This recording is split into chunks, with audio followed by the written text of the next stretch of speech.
Game changer mega power star Ram Charan most awaited movie. జనవరి 10న release అవుతున్న ఈ మూవీ వైపే ఇప్పుడు అందరి చూపు ఉంది. అలాంటిది ఈ పరిస్థితిలో దిల్ రాజు డిప్యూటీ సీఎం పవన్ ను కలవడంతో ఈ సినిమాపై బస్ కాస్త ఆకాశాన్ని అంటింది. ఈ మూవీ ప్రీ రిలీజ్ ఈవెంట్ కు పవన్ వస్తున్నారనే న్యూస్ నెట్టింట వైరల్ అవడం షురు అయింది.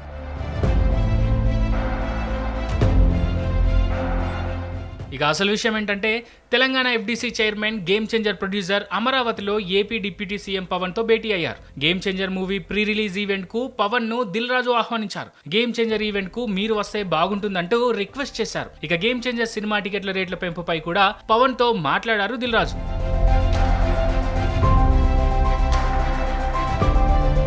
అంతేకాదు ఈ భేటీలో చిత్ర పరిశ్రమకు సంబంధించిన వివిధ అంశాలపై చర్చించినట్లు తెలుస్తోంది. పుష్ప 2 సినిమా విడుదల సందర్భంగా తెలంగాణలో చోటు చేసుకున్న పరిణామాలు కూడా ఇద్దరి మధ్య చర్చకు వచ్చినట్లు సమాచారం. ఇక ఈ విషయం కాస్త పక్కకు పెడితే గేమ్ చేంజర్ ప్రీ రిలీజ్ వేడుక విజయవాడలో జరగనుంది. ఇక ఇందుకు సంబంధించిన ఏర్పాట్లు కూడా మొదలయ్యాయని తెలుస్తోంది.